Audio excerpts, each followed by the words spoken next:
이 풍경 속에 우리의 생각과 마음을 정리하고 하나님 말씀으로 들어가 보겠습니다.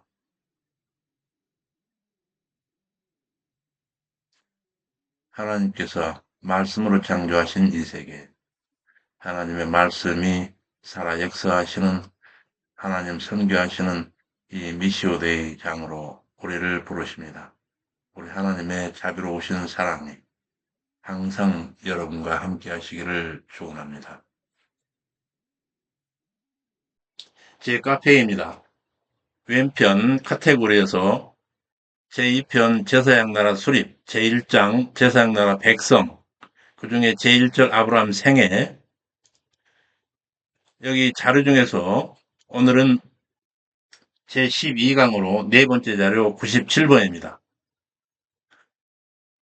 저희 강의 자료로서는 구약 상권 93에서 102쪽, 우리 성경 본문으로서는 창세기 20장 1절에서 22장 18절까지의 얘기가 되겠습니다.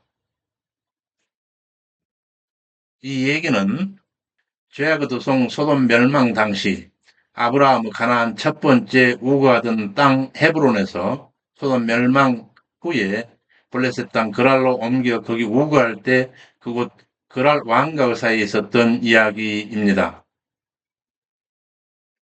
아브라함과 그랄 왕 아비멜렉, 그리고 당시 아브라함의 신앙은 미성숙한 상태였습니다. 창세기 20장 1절 7절 내용입니다. 아브라함이 남방으로 이사하여 가데스와 술 사이 그랄에 우거하며 아내 사라를 루이라 했으므로 그랄 왕 아비멜렉이 사라를 취했더니, 그 밤에 하나님이 아비멜렉에게 현명하여 이르시되 네가 취한 그 여인을 인하여 네가 죽으리니 나무 아내임이니라.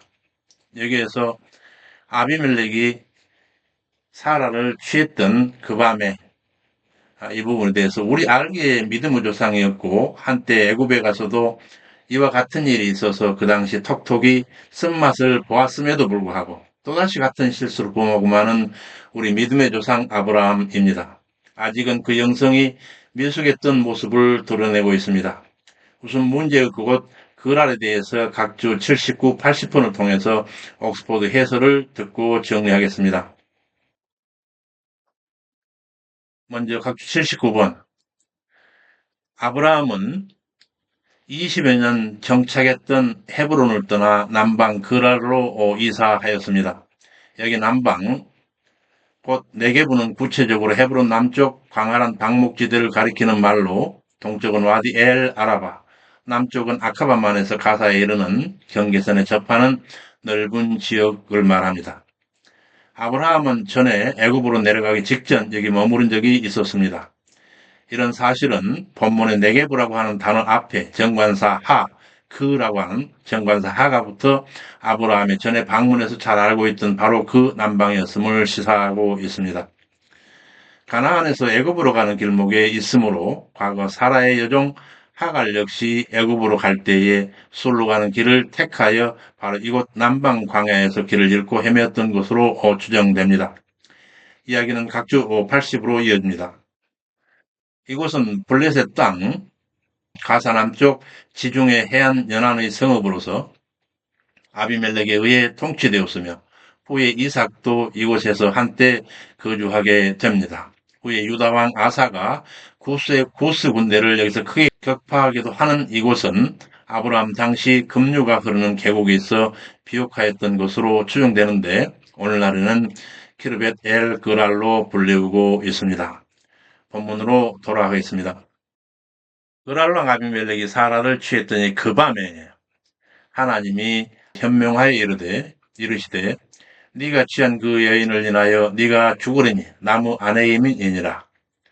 아비멜렉이 그 여인을 가까이 아니한 고로 대답하되 주께서 의로운 백성도 멸하시나이까? 그가 나더러 이는 내 누이라 하지 아니하였나이까? 그 여인도 그는 내 오라비라 하였사오니 나는 온전한 마음과 깨끗한 손으로 이렇게 하였나이다. 그곳 왕 아비멜렉에게 사라가 다시 더럽혀질 급한 상황에서 이번에는 애굽 때와는 달리 그 밤, 곧 그날 취해간 그날 바로 그 즉시 간섭하시는 하나님의 모습입니다. 이때 정황에 대해서 각주 81번에서 82번을 통해 살펴보겠습니다. 각주 81번, 그 밤에는 바로 그날 밤이란 뜻입니다. 즉 하나님께서는 아비멜렉이 사라를 취한 당일 밤 아비멜렉에게 경고하심으로써 사라를 보호하십니다. 이르시되 여호와는 너를 지키시는 자라. 여호와께서 네 우편에서 네 그늘이 되시나니 낮에 해가 너를 상치 아니하며 밤에 달도 너를 해치 아니하리로다. 시편 121편 5절에서 6절 시인이 노래하고 있습니다. 이어진 각주 82번으로 들어갑니다.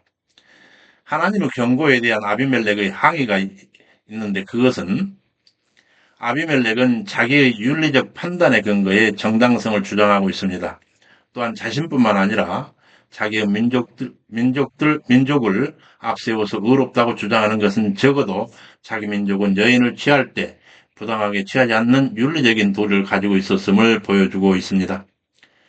따라서 그가 내세운 의의는 하나님의 그 기준에 근거한 절대적 의미의 의라기보다는 자기 나라 법도의 기준에 맞는 의의를 의미합니다. 당시 결혼하지 않은 여인을 후궁으로 취하는 행위는 왕의 합법적인 권한이기도 했습니다. 아비멜렉은 본문을 통해 사라를 남편 없는 여인으로 알았기에 아내로 맞이하려 했으며 그녀를 아내로 맞이한 과정도 강압이 아니라 정당하게 행한 것임을 주장하고 있습니다. 본문으로 돌아가겠습니다. 맨 마지막 줄. 그 여인도 그는 내 오라비라 하였사오니 나는 온전한 마음과 깨끗한 손으로 이렇게 하였나이다.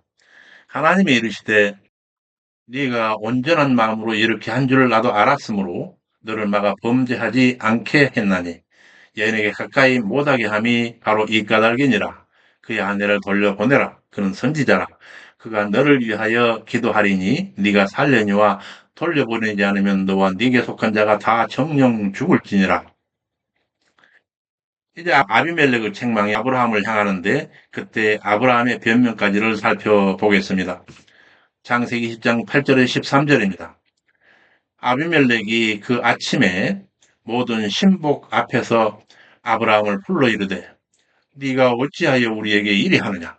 내가 무슨 죄를 너에게 범하였건대 나와 내 나라로 큰 죄에 빠질 뻔하게 하였느냐?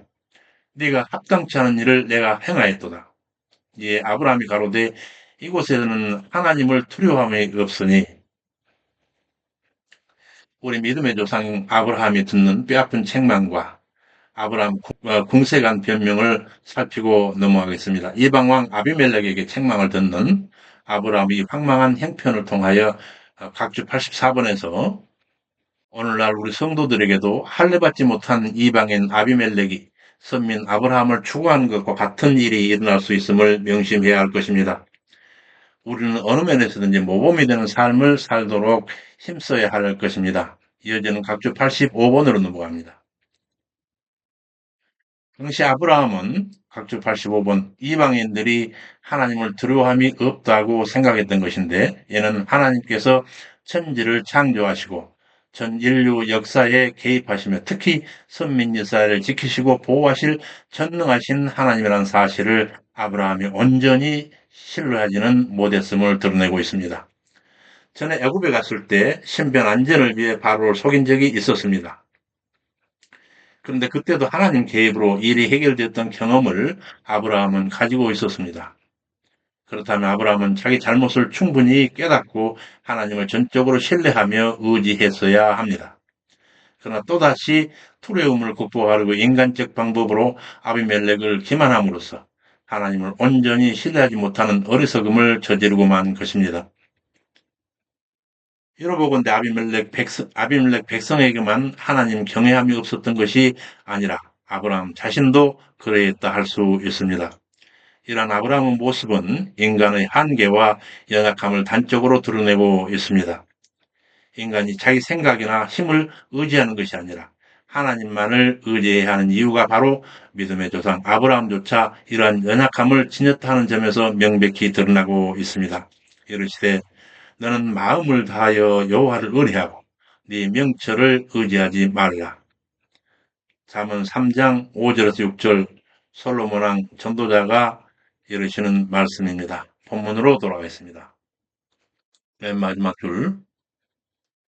아브라함이 가로되 이곳에서는 하나님을 두려워함이 없으니 내 아내를 인하여 사람이 나를 죽일까 생각하였으며 또 그는 실로 나의 이복 누이로서 내 처가 되었음이니라. 하나님이 나로 아비 집을 떠나 두루 다니게 하실 때에 내가 아내에게 말하기를 이후로 가는 곳마다 나를 그대의 오라비라 하라.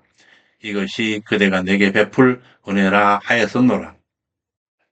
아무튼 이렇게 하나님께서 직접 개입하심으로써 선하게 일이 종결되는데, 그럼으로써 아비멜렉의 후대와 이 사건의 종결 과정을 보겠습니다.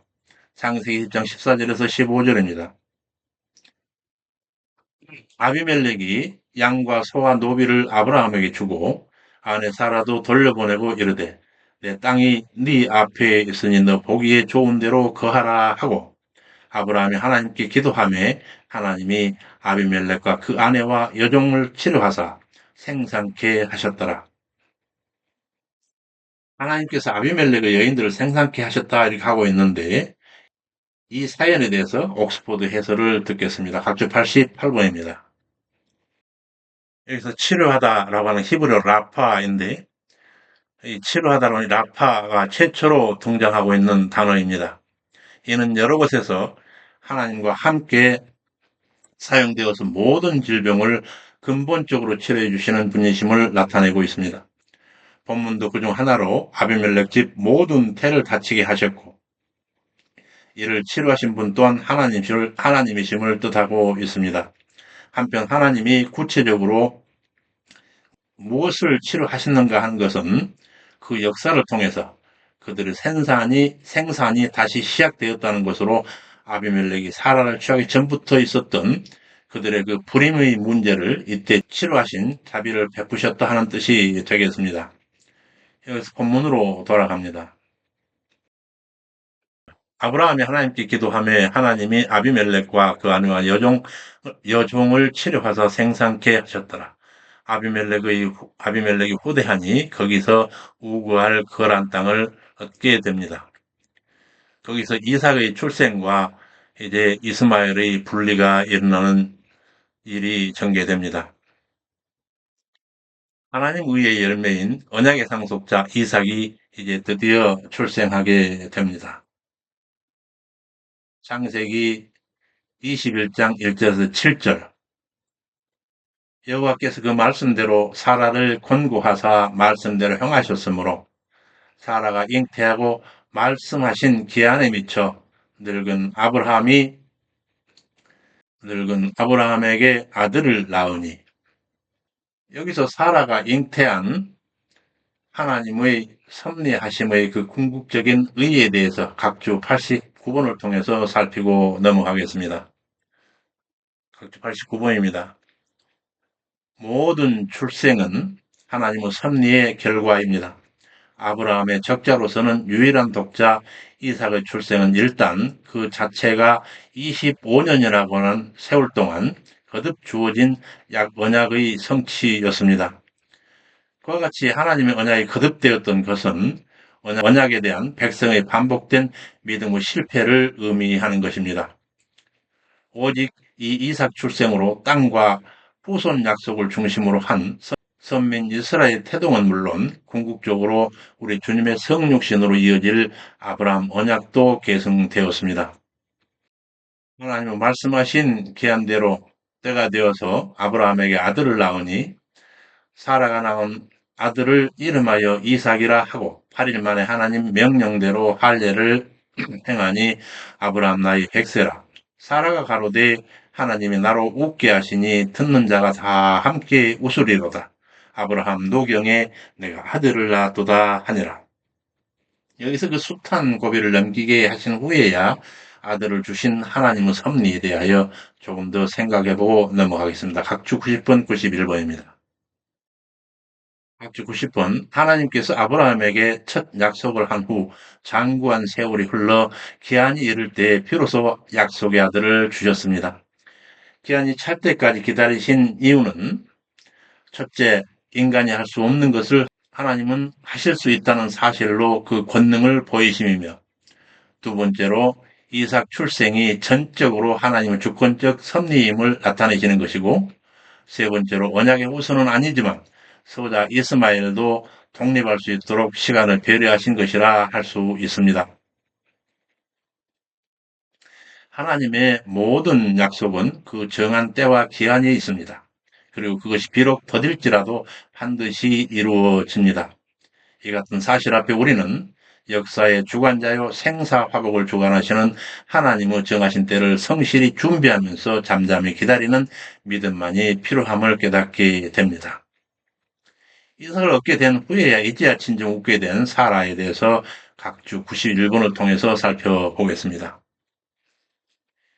각주 91번, 이 사라의 웃음은 이전에 있었던 사라의 자주 섞인 웃음과는 다른 진실로 기쁨이 넘치는 웃음이었습니다. 특히 이 웃음은 하나님께서 사라를 위해 주신 웃음임을 밝힘으로써 감사가 함축되어 있습니다. 또한 본문은 단순히 사라의 기쁨을 나타낼 뿐만 아니라 사라에게 일어난 일을 듣는 모든 자들이 그와 함께 기뻐하고 있음도 보여주고 있습니다. 이를 통해 우리는 하나님이 주시는 샘솟는 기쁨은 어느 한 개인에게 머무는 것이 아니라 이웃들에게까지 널리 퍼져나가는 강한 확산력이 있음을 알게 됩니다. 이르시되 우리는 그리스도의 향기니 생명으로 쫓아 생명에 이르는 냄새라. 누가 이것을 감당하리요? 하고 고린도 후서 2장 15절에 16절 우리 사도 바울 선생의 고백입니다. 여기서 본문으로 돌아가서 아브라함이 노경에 내가 아들을 낳았도다 하니라. 인간의 의의 열매, 인간의 뜻으로 하나님의 언약을 이루려 했던 인간의 의의 열매인 종의 아들 이스마엘이 분리해 나가는 이야기입니다. 창세기 21장 8절에서 21절. 아이가 자라 젖을 떼는 날에 아브라함이 대연을 배설한 때 사라가 본즉 하갈 소생이 이삭을 희롱하는지라. 그가 아브라함에게 이 여종과 그 아들을 내어 쫓으라. 내 아들 이삭과 함께 기업을 얻지 못하리라 하며 아브라함이 깊이 근심이 되었더니 하나님이 이르시되 너 아이나 너 여종을 위하여 근심하지 말고 사라가 이런 말을 다 들으라. 이삭에게서 나는 자라야 내 씨라 할 것임이라. 그러나 여종의 아들도 내 신이 내가 그로 한 민족을 이루게 하리라. 우리 성경 본문처럼 이스마엘도 아브라함의 씨라고 하면 왜 이스마엘은 약속의 씨에서 제외되어야 하는 것일까요? 이에 대해서 옥스포드 해설을 듣고 정리하겠습니다. 각주 92번입니다. 이스마엘도 분명 아브라함의 씨라면 왜 그는 약속의 씨가 아닌가라고 하는 의문이 있을 수 있습니다. 그런데 살펴보면 방금 직전에 그 본문 12절에서 이삭에게 낳은 씨를 내 씨라 하고 또 본문 이스마엘에게 낳은 씨도 내 씨라고 하는 우리 한글 성경에서는 똑같은 내 씨로 표기가 되어 있는데 이를 히브리어 원어 성경으로 찾아볼 때 그 표기의 차이가 있습니다. 곧 이스마엘을 씨할 때 그 씨는 자라 이 씨는 너희라고 하는 카라고 하는 2인칭 소유격 의미를 취해서 한 단어로 붙어 있습니다. 자르아카 이렇게 해서 한 단어로 되어 있는데 이는 이스마엘이 아브라함의 몸에서 난 핏줄임을 강조하고 있는 의미가 깊습니다. 반면에 12절에서 이삭으로 말미암는 그 네 씨는 우리 한글 성경으로서는 똑같은 내시로 되어 있지만 여기서는 레카라고 하는 히브리어와 자라라고 하는 두 단어로 서로 떨어져 있습니다. 한 단어로 되어 있지 않고 두 단어로 떨어져 있고 이를 직역하면 너에게 속한 씨, 곧 너를 향한 씨라고 하는 의미가 되고 있습니다. 이는 일종의 계보를 이어나갈 씨를 암시하며 여기서의 그 씨는 집합적으로 자손이라고 하는 의미를 가집니다. 따라서 이스마엘의 경우는 육체적인 핏줄로서의 씨가 강조된 반면 이삭의 경우는 약속의 계보를 이어갈 씨라고 하는 점이 강조되고 있다는 것. 이것을 우리 한글 성경이 제대로 표현하지 못하고 있는 점이 좀 아쉽습니다. 이에 아브라함이 아침 일찍 떡과 물 한 가죽 보대를 하갈 어깨에 메어주고 그 자식을 이끌고 가게 하며 하갈이 브엘세바 들에서 방황하더니 가죽 부대의 물이 다한지라 그 자식을 떨기나무 아래 두며 가로되 자식이 죽는 것을 참아 보지 못하겠다 하고 살 한바탕쯤 가서 마주 앉아 방성되고 하니 하나님이 그 아이의 소리를 들으심으로 여기서 브엘세바라고 하는 이름의 뜰에서 하갈과 그 아들 이스마엘이 극심한 갈증을 느끼고 있고 또 조금 더 나아가서 어, 아이 이스마엘을 떨기나무 그 아래에 눕혀놓고 울부짖는 이 일이 알고 보면 매우 아이러니한 행사임을 우리가 알 수 있습니다. 이에 대해서 옥스포드 해설을 듣고 정리하겠습니다. 각주 93번에서 94번입니다. 먼저 그 아이러니의 배경이 되는 이 브엘세바라고 하는 장소와 그 아이를 눕힌 곳, 곧 떨기나무 그늘의 의미에 대해서 생각해 봅니다. 먼저 브엘세바라는 장소가 갖는 의미가 주는 아이러니에 대해서 각주 93번입니다. 브엘세바는 우물에서라고 하는 베에르와 야곱, 일곱이라고 하는 쉐바가 합성된 맹세의 우물 또는 일곱 우물에서라고 하는 그런 뜻입니다. 아이러니는 바로 이 우물의 장소를 곁에 두고도 보지 못하고 거기 광야에서 하갈의 모자가 목말라 하고 있다는 사실입니다. 이처럼 현대일도 바로 가까이 은혜의 생수 그리스도께서 계시지만은 뵙지 못하고 계속 영적인 갈증 속에 방황하고 있는 점이 바로 아이러니라 아니할 수 없습니다. 또한 아이를 눕혔던 장소 떨기나무 그늘 이에 대해서는 다음 각주에서 살펴보겠습니다. 94번. 당시 하갈은 기갈로 죽어가는 아들에게 조금이라도 고통을 덜어주려고 별을 그늘도 되지 못하는 가시나무 가운데 하나를 택해 그 아래 높였습니다. 전능하신 하나님의 도움을 받기 이전의 바로 인간 모습이 그러한 모습입니다. 가시나무 그늘에 몸을 누임은 아무런 근본적 해결책도 되지 못합니다. 잠시 안정을 줄지는 모르지만 곧 닥칠 기간은 끝내 죽음에 이르게 하기 때문에 그렇습니다. 우리는 하나님의 도움을 받아야만 합니다. 하나님께서 하갈의 눈을 밝히사 샘물을 보게 하셨듯이 진리의 샘물이신 그리스도를 우리에게 보이실 때만 영생의 복을 받을 수가 있는 것입니다. 그래서 본문으로 돌아가겠습니다. 그 자식을 떨기나무 아래 두며 가로되 자식을 죽는 것을 참아 보지 못하겠다 하고 한 살 바탕쯤 가서 마주 앉아 방성되고 가니 하나님이 그 아이의 소리를 들으심으로 사자가 하늘에서부터 하갈을 불러 하갈아 무슨 일이냐 두려워 말라 하나님이 저 아이의 소리를 들으셨나니 일어나 아이를 일으켜 네 손으로 붙들라 그로 큰 민족을 이루게 하리라. 하나님이 하갈은 눈을 밝히심에 샘물을 보고 가서 가족 부대에 물을 채워다 아이에게 마시웠더라. 하나님이 그 아이와 함께 계심에 그가 장성하여 광야에 거하며 활 쏘는 자가 되더니 바란 광야에 거할 때에 어미가 그를 위해 애굽 여인을 취하여 아내 삼게 하였더라. 여기서 하나님께서 이스마엘과도 함께 하셨지만 언약의 백성 언약의 아브라함의 줄기에서 점점 멀어져가는 배경을 옥스포드 해설을 듣고 정리하겠습니다. 각주 95, 96번입니다. 먼저 95번. 본문은 비록 이스마엘이 약속의 후사는 아니지만 하나님께서 이스마엘에게 주신 큰 민족의 조상이 되려 하는 약속들이 하나하나 성취되어 가고 있음을 보여주고 있습니다. 그러나 본문은 하나님이 함께 계시니라고 하는 이 말은 하나님께서 약속 후사인 이삭과 함께 하신 것이나 하나님으로부터 택함받은 성도들과 함께 하신 것과는 그 성격에 있어서 다르다 하는 것을 알 수 있습니다.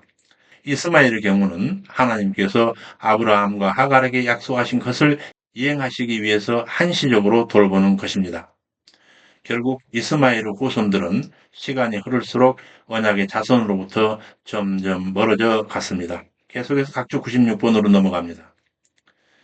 어미 하갈이 이스마엘을 위해서 애굽 여인을 취해 아내로 삼게 했던 그 내용에 관해서 이는 아브라함이 언약의 자손 이삭을 위해 자기 동족 중에 며느리를 택한 것과 좋은 제조를 이루는 장면입니다. 유대의 전통에 아버지 신분에 상관없이 어머니가 유대인이면 자식이 유대인이 될 수 있지만 어머니가 이방인이면 자식이 유대인이 될 수 없음을 생각할 때에 이스마엘의 자식들은 결코 신앙의 교육을 받을 수 없었으며 오히려 애굽의 가르침을 어미 하갈에게서 배워 더 이상 아브라함과의 인연이 닿을 수 없는 족속이 되어갔다 할 수 있습니다. 헤브론에서 여러 곡절을 겪은 아브라함은 이제 그의 거처를 브엘세바로 옮겨가는 얘기입니다. 브엘세바에서 아비멜렉과 브엘세바 조약입니다. 성경 창세기 21장 22절에서 34절입니다. 때 아비멜렉과 그 군장 비골이 아브라함에게 가로되 네가 무슨 일을 하든지 하나님이 너와 함께 계시도다. 그런즉 너는 나와 내 아들과 내 손자에게 거짓되게 행치 않기를 이제 여기서 하나님을 가리켜 내게 맹세하라. 두 사람이 거기서 서로 맹세하였으므로 그것을 브엘세바라 이름하였더라. 그들이 브엘세바, 곧 일곱 셈, 맹세의 셈이라는 뜻인데 그 브엘세바에서 언약을 세우며 아비멜렉과 군장 비골이 블레셋 족속의 땅으로 돌아갔고 아브라함은 브엘세바에 에셀나무를 심고 거기서 영생하시는 하나님 여호와의 이름을 불렀으며 이방의 왕 아비멜렉의 고백 속에 곧 네가 무슨 일을 하든지 하나님 너와 함께 계시도다. 이러한 고백 속에서 그의 눈을 통해 섭리하신 하나님의 영광을 확인하게 되고 아비멜렉과 맹세하던 그곳 브엘세바에 에셀나무를 심고 마음의 심연 저 바닥에서 우러나오는 여호와의 이름 그 성호를 외쳤던 아브라함입니다. 여기서 에셀나무가 갖는 함의를 그 뜻을 각주 98번을 통해서 잠깐 듣습니다. 각주 98번 에셀나무에 대하여 사무엘상 31장 13절에서는 에셀나무, 역대상 10절 12절에서는 상수리나무라고 하고 있습니다. 이는 작은 수비란 뜻의 나무로 주로 시내광에 서식하는 상록수로서 생명력이 왕성하며 사막의 모래 언덕이나 염분이 많은 늪지대에서도 잘 자라는 나무입니다. 이 나무는 재질이 단단하며 키가 커서 넓은 그늘을 만들기도 하는데 아마도 이런 연유로 작은 수비란 뜻도 갖게 되었을 것입니다. 아브라함이 아비멜렉과 계약을 체결하고 난 후 재질이 단단하고 생명력이 긴 이 에셀나무를 심은 것은 영원토록 변함없이 은혜를 베푸시며 섭리하시는 하나님을 기념하고 또한 아비멜렉과 맺은 언약이 오래 지속되기를 기원하는 마음에서였을 것입니다. 그런데 상수리나무는 익히 아는 바 가나안에 들어온 아브라함이 여호와께 단을 쌓는 등 예배 행위를 흔히 상수리나무 아래서 행했습니다. 이러보건대 고대 근동에서 상수리나무는 이스라엘 출애굽 이후 향 가나안 여정의 광야 생활 이래로 여호와를 뵙고 예배드리던 그 성막 역할을 담당하고 있었던 것으로 보입니다. 여기서 본문으로 돌아갑니다. 여기서 영생하신 하나님 여호와의 이름을 불렀으며 여기 여호와의 영광은 하나님 백성의 삶을 목격한 제3자의 평가를 말합니다. 제3자에게 과연 내가 지금 살고 있는 나의 삶은 과연 여호와의 어떠한 영광을 드러내고 있는가 우리들 스스로 자기 삶을 돌아보며 생각해 보아야 할 문제입니다. 이제 마침내 아브라함의 믿음의 완성편인 모리아산에서의 일이 전개됩니다. 6. 모리아산에서 여호와의 동행하시는 숱한 체험 후에 마침내 자신을 온전히 내려놓는 순종에 이르는 아브라함, 독자를 희생으로 드리는 시험 통과와 여호와 이래로 섭리하시는 하나님 자비의 어떠하심에 대한 이야기입니다. 이때 아브라함의 믿음이 비로소 온전히 행동으로 발현되는 이른바 신앙인의 삶에 있어서 세 가지 시험, 곧 대물관계, 대인관계, 그리고 대신관계를 통과하고 나서야 비로소 아브라함이 그의 참 의를 인정받는 장면입니다. 이삭을 드리라는 명령에 아침 일찍 일어나 수행하는 그 수명의 자세에 대한 놀라운 순종과 그렇게 되기까지 수명자의 삶 전체를 이끌어 오신 우리 하나님의 경륜을 우리는 경외하지 않을 수 없습니다. 이렇게 해서 마침내 인정받는 아브라함의 참 의의가 드러나는 장면인데, 독자 이삭 희생제 명령. 창세기 22장 1절에서 8절. 하나님이 아브라함을 시험하시려고 아브라함아 하시니 가로되 여기 있나이다. 너의 사랑하는 독자 이삭을 모리아 땅으로 데려가서 네게 지시하는 산 거기서 그를 번제로 드리라. 여기서 아들 이삭을 번제로 드리라고 하신 이 명령에 대하여 WBC 주석서에 밝히고 있는 고든 웬함의 해설을 살펴보고 가겠습니다. 쭉 99번입니다.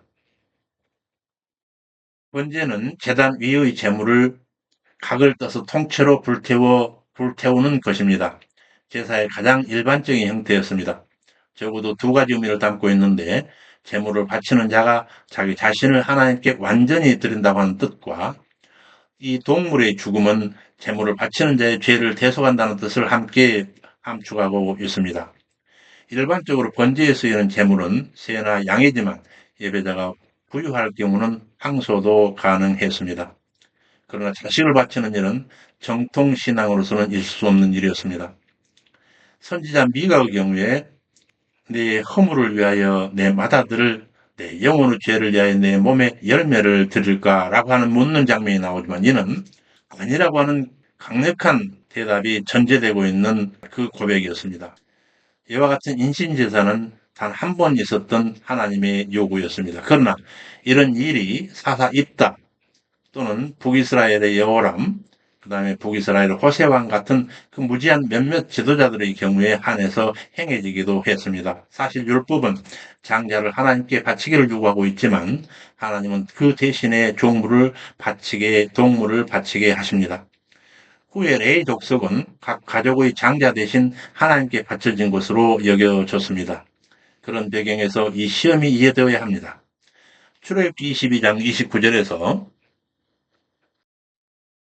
하나님이 그러한 제사를 요구하시는 일이 가능해 보이기도 하지만 실제로 인간을 제물로 바치는 것은 불가합니다. 아브라함에 대한 그 시험에 특별히 합당한 것은 그런 양면적인 가치 때문에 그렇습니다. 우리는 종종 원래 인간을 바치는 제사가 이스라엘에서는 더 이상 허용되지 않는 이유를 설명하는 원인설이라고 하는 주장도 있습니다. 그러나 어떠한 확고한 기준도 없으므로 그 여부는 불확실합니다. 더욱이 인간을 제물로 바치는 제사가 이스라엘에게 평범한 일이었다거나 그러한 관습이 적어도 포로기 이전에 완전히 사라졌다고 하는 증거는 없습니다. 그래도 이웃 문학에서는 그런 관습이 계속되고 있었습니다. 이제 본문으로 돌아가겠습니다. 독자 이삭을 모리아 땅으로 데려가서 너에게 지시하는 산 거기서 그를 번제로 드리라. 이 아침 일찍 출발하여 제3일에 아브라함이 눈을 들어 그곳을 바라본지라. 아브라함이 이에 번제나무를 취하여 아들 이삭에게 지우고 자기는 풀과 칼을 손에 들고 두 사람이 동행하더니 내 아버지여 하니 그가 가로되 내 아들아 여기 있노라. 이삭이 가로되 풀과 나무는 있거니와 번제할 양은 어린 양은 어디 있나이까? 아들아 번제할 어린 양은 하나님이 자기를 위하여 친히 준비하시리라. 이제 여호와 산에서 준비하심에 관한 얘기입니다. 창세기 22장 9절에서 14절 내용입니다. 아브라함이 거기 단을 쌓아 아들 이삭을 결박하여 단 위에 놓고 칼을 잡아 아들을 희생하려 하더니 아브라함아 아브라함아 아이에게 손대지 말라 아무 일도 말라 네가 네 아들 독자라도 내게 아끼지 아니하였으니 이제야 네가 하나님을 경외하는 줄 알겠노라.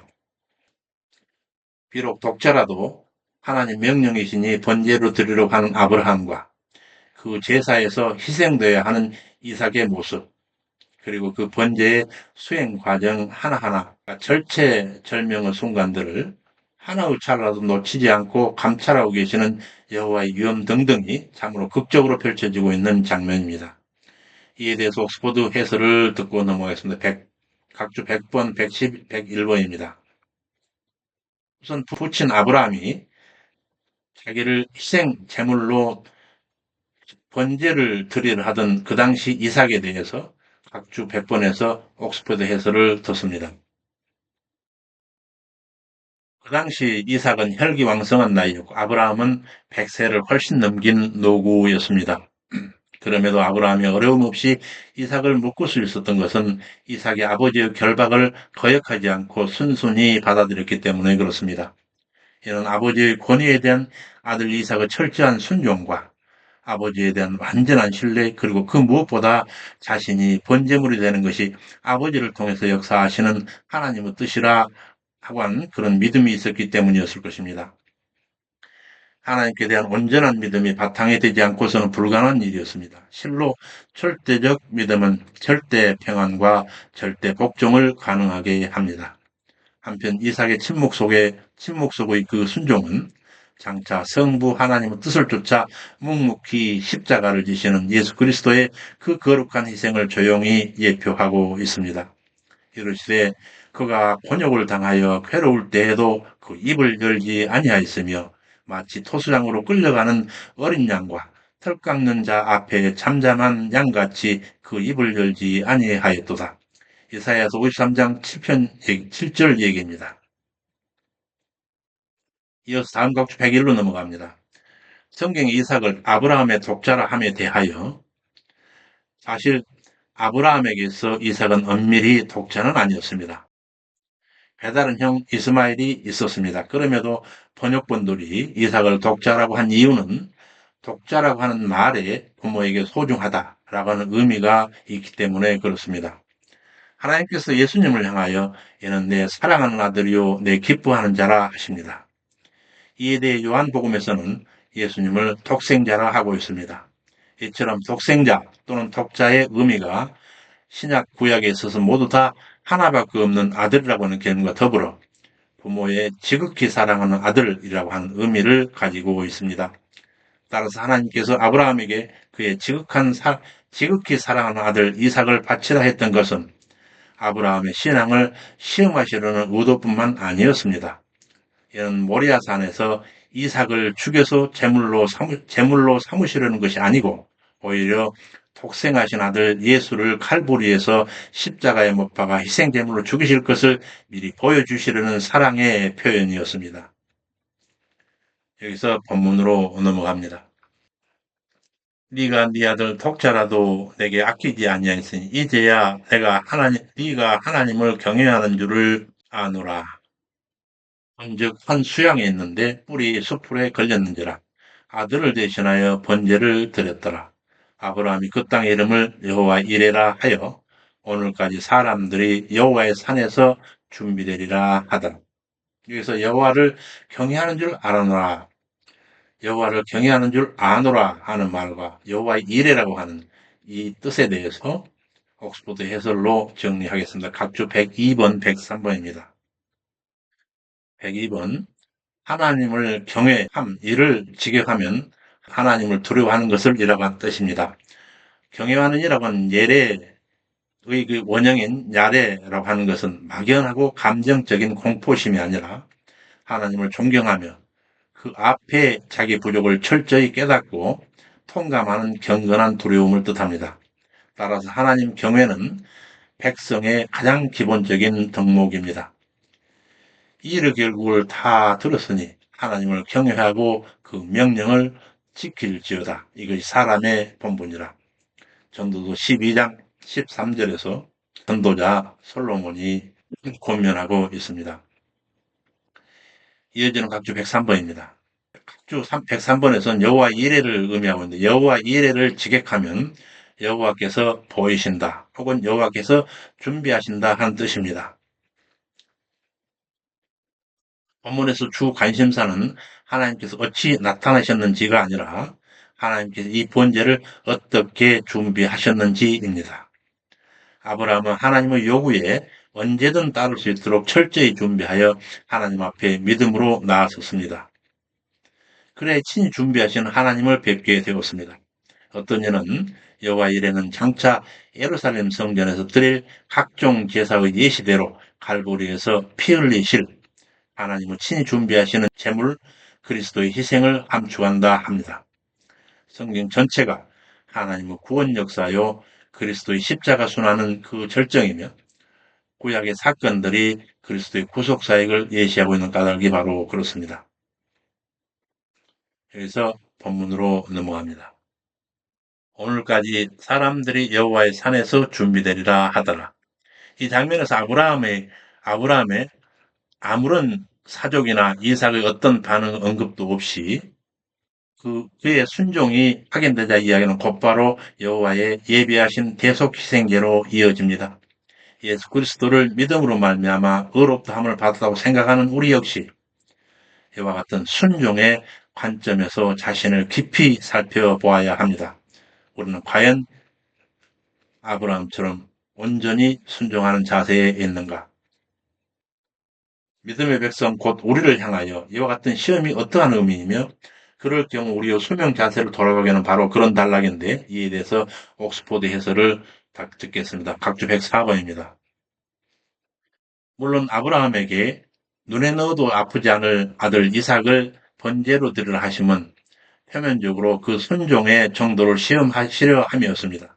그러나 근본적인 목적은 이를 통해서 죄인된 인간과 하나님 사이에 근본적으로 희생의 피가 요구됨을 각성시키심이었고 궁극적으로는 그 희생의 피를 장차 당신의 독생자 예수에게 흘리게 하실 예표를 보이시려 함이었습니다.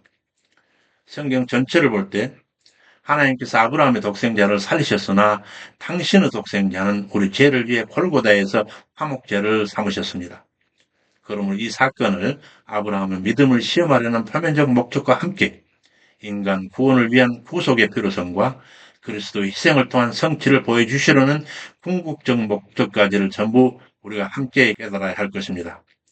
또한 하나님은 절대 초월자로서 전지전능하신 분이신 자신의 확인만을 위해서라면 새삼 아브라함을 시험할 필요도 없으셨습니다. 그러나 그를 시험하신 것은 사실 아브라함 개인과 그 후손 이스라엘 그리고 영적 후손 만 세대 성도들에게 하나님을 향한 순수 신앙과 절대 순종 모범을 보이시려 하는 그런 의미였습니다. 이러므로 하나님이 아브라함을 시험하사 이삭을 번제로 바치게 하셨고 이미 노경에 이른 아브라함이 실로 말할 수 없는 번민과 의문을 가슴에 품은 채 묵묵히 그리고 단호히 이삭을 드리고자 했던 이 위대한 사건의 다양한 의미를 입체적으로 우리 스스로 조망해 보아야 할 것입니다. 이렇게 시험이 통과한 이후에 하나님 언약하시는 땅과 그 후손에 대한 최종적 언약이 선포됩니다. 창세기 22장 15절에서 18절 여호와의 사자가 하늘에서 두 번이나 아브라함을 불러 여호와께 이르시기를 내가 나를 가리켜 맹세하노니 네가 이같이 행하여 너의 목독자를 아끼지 아니하였은즉 너의 큰 복을 주고 네 씨로 크게 성하게 하여 하늘의 별과 바닷가의 모래 같게 하리니 여기서 우선 이런 말씀을 전하는 이 사자의 정체성과 그리고 두 번씩이나 아브라함을 친히 부르심에 대해서 옥스포드가 일러주는 해설을 듣겠습니다. 각주 105번, 106번입니다. 각주 105번 여호와의 사자의 정체성에 대해서 그가 자신을 하나님으로 나타내기도 했고 또 그를 본 이들이 하나님을 본 것처럼 놀라기도 한 점을 들어서 하나님 자신이라고 말하기도 합니다. 그러나 여호와의 사자는 하나님이시기도 하지만 더 엄밀하게는 성육신하기 전 그리스도이십니다.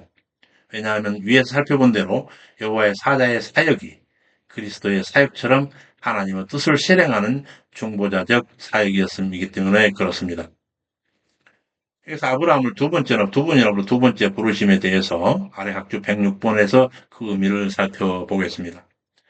하나님께서 아브라함의 이름을 직접 두 차례나 부르신 것은 본장의 아브라함을 진정한 의미의 믿음의 조상으로 세우는 내용이기 때문에 그렇습니다. 또한 하나님께서 두 번째로 아브라함을 부르시고 난 후인 본절 이하의 내용은 독자 이삭조차 아낌없이 하나님께 바치려 했던 아브라함과 그의 후손에게 주어질 복의 선언입니다. 즉 하나님께서는 아브라함의 믿음을 확신하신 후에 온전하게 순종했던 사랑스러운 종 아브라함에게 자상하게 다가오셔서 또다시 그의 이름을 부르시고 위로하시며 복을 주시려 하는 바로 그런 모습인 것입니다. 본문으로 넘어가겠습니다. 내가 나를 가리켜 맹세하노니 네가 이같이 행하여 네 독자를 아끼지 아니하였은즉 너에게 큰 복을 주고 너의 씨로 크게 성하여 하늘의 별과 바닷가의 모래 같게 하리니 네 씨가 그 대적의 문을 얻으리라. 또 네 씨로 말미암아 천하 만민이 복을 얻으리니 이는 네 내 말을 순종하였음이니라. 아브라함이 이렇게 말씀을 엄중히 준행해서 얻는 이 복, 곧 대적의 문을 얻는 것과 천하 만민의 복의 근원이 되는 바로 그런 씨가 됨에 대한 옥스포드 해설을 듣겠습니다. 각주 107번, 108번입니다. 먼저 대적의 문을 얻는다라는 이 복에 대해서 각주 107번. 고대에 규모를 갖춘 성읍들은 견고한 성벽으로 둘러쳐 있었고 성문이 있었습니다. 그 성문은 성읍을 출입하는 사람들을 통제하는 기능을 하고 또 그 성읍 사람들의 회집 장소나 재판정 기능도 했습니다. 따라서 성문은 성 전체를 대표하는 장소이기도 했습니다. 따라서 결국 아브라함의 후손이 그 대적의 문을 얻는다라고 하는 의미는 아브라함의 후손이 대적의 성 전체를 차지하게 되리라 하는 것입니다. 어떤 대상을 그 대상의 한 부분이나 특징을 가지고 표현하는 것을 제육법이라고 이렇게 말하는데 바로 본문에서 이 제육법을 사용해서 성문으로 성 전체를 나타내는 것입니다. 이처럼 성경은 그 내용에 있어서 정확무오한 계시는 하나님의 말씀일 뿐만 아니라 그 표현에 있어서 아름다운 수사적 기교들을 사용해서 기록하고 있습니다. 따라서 성경을 더 정확하게 이해하기 위해서는 이러한 문학적 기교들을 널리 이해하고 알아야 합니다. 본문의 언약은 아브라함 후손들이 약속의 땅 가나안을 차지함으로써 역사적으로 성취되었습니다. 그러나 보다 궁극적으로 본문의 언약은 장차 아브라함의 후손으로 오실 메시아 예수께서 십자가와 부활 사건을 통해 어둠의 세상 주권자인 사단의 권세를 물리치고 만왕의 왕 만주의 주로서의 영광을 영원히 누리게 되실 영화로운 미래를 예시하는 메시지라 할 수도 있습니다. 또한 만민의 복을 얻게 하신 시라고 하는 이 복에 대해서 다음과 같이 살펴보겠습니다. 각주 108번 천하 만민을 복이 되는 시라고 하는 이 복, 이는 아브라함을 통해서 얻어지는 육적 자손의 계열과 영적 자손을 총칙하는 개념으로서 사용되는 단어로서 그 구체적인 대상은 이 집단을 대표하는 한 사람이신 예수 그리스도를 가리킵니다. 이는 후손, 자손, 시라고 다양하게 번역되어 있는 단어, 헤라는 하와에게, 아브라함에게, 다윗의 자손에게 오실 메시아를 계시하기 위해서 사용된 단어란 점에서도 알 수가 있습니다. 진실로 메시아 예수만이 모든 인류의 복의 근원이요 복과 저주의 유일한 준거이시기도 합니다. 여기까지 해서 제2편 제사장 나라 수립 제1장 제사장 나라 백성에서 제1절 아브라함 생애의 네 번째 자료 헤브론에서 그랄 모리아산을 거치는 아브라함의 얘기였습니다. 다음 시간에는 모리아산에서 부엘세바로 옮겨서 살고 있을 때 들었던 하란의 나홀 가정 이야기로부터 시작될 것입니다. 수고 많으셨습니다. 주님의 자비로우신 은혜가 항상 여러분과 함께 하시기를 축원합니다. 감사합니다. 샬롬.